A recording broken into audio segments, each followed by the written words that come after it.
All right, you gave the pep talk, you sent the hype text before the big call, you put the leaderboard on the wall, and by Thursday, your team's right back where they started. Listen, motivation doesn't have a retention problem. It has a shelf life that is measured, are you ready? In hours. If you are a producing manager listening to me right now and you're trying to motivate your way to consistent production, you're fighting a battle you just can't win because you're solving the wrong problem. I'm Casey Blade Cunningham, and for over 2 decades, I have coached mortgage leaders on exactly this. See, motivation is the most misunderstood tool in a branch manager's kit. So in the next few minutes, I want to show you why it fails and the one system that will replace it for good. Here's the belief that's costing you production, okay? Most managers believe their job is to keep the team fired up, right? Rally the troops, project the energy, and it'll get everybody across the finish line. Motivation's an emotion, and emotions fade. And it's not a character flaw in your team. It's just how emotions work for every human being alive, including you and me. If you chase motivation, you're managing a mood. But if you build a system, you're managing an outcome. So here's the system. Part 1, a standard, not a suggestion. What do I mean? Most branches have really vague expectations. For example, make more sales calls, stay on top of your pipeline. That's not a standard, that's a hope. A standard is a specific number tied to a specific time frame that both of you agreed to in advance. All right, example, 20 dials a day, 3 touches on every file in underwriting, 10 past client check-ins a week, written down, by the way, no ambiguity, okay? Written down. Because why? Motivation fails because it's aimed at effort, but a standard succeeds because it's aimed at a number, and that's either hit or it's missed. Once you have the standard, it's got to be visible, and it has to be visible to the person doing the work, not just to you. I'm talking about a shared tracker. Maybe it's a simple spreadsheet, something that your loan officer can look at themselves and know without asking you whether they're on pace. See, this is the part I see often that managers are skipping, and it does the heaviest lifting.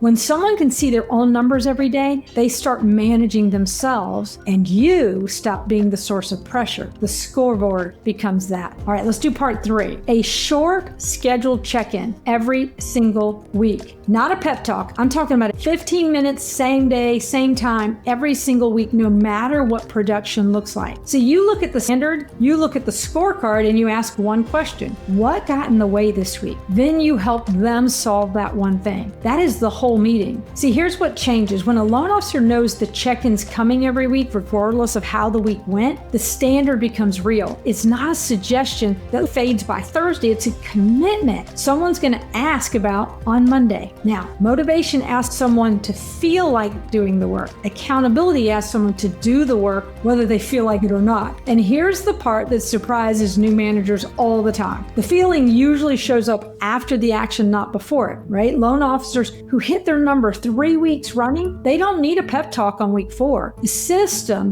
built its momentum. I'm telling you, I have watched managers across this country try to hype a struggling producer for months with nothing to show for it. Then they hand that same producer what I'll call a standard, a scoreboard, and a 15-minute weekly check-in. And I'm going to tell you now, you'll watch production not only stabilize inside a month, you'll see that person start to elevate. Same person, by the way, different tool. All right, so here's what you need to do this week. I want you to pick one loan officer, all right? Ideally, the one that you've been trying really hard to motivate. And I want you to sit down with them, and I want you to set one standard together, just one number, one time frame, and start to build the scoreboard, even if it's just that one thing. So that scoreboard, by the way, can be a shared spreadsheet tab, literally. And then you put 15-minute check-ins on both calendars, recurring, same time, every single week. All right, now don't roll this out to the whole team on day 1. I want you to prove it to yourself with one person first. It'll be the easiest sell you ever make to the rest of the team, because you know what? They're going to see the results of the other guy before you ever say a word. Motivation was never the tool for consistent production. I am telling you, accountability is. Now, how do you get that accountability? You build the loop once, and you'll never need another pep talk. The key here is that they own it. How do they own it? They know you're watching. You start building this out with your team, you won't stop here, right? Most producing branch managers will hit a wall and throw the wrong fixes at everything. My last video, by the way, it broke down at the 3 skills that actually move a branch past its ceiling by saying no to the wrong work, coaching consistently, and yes, making decisions faster. By the way, you can click here if you want to watch that one next.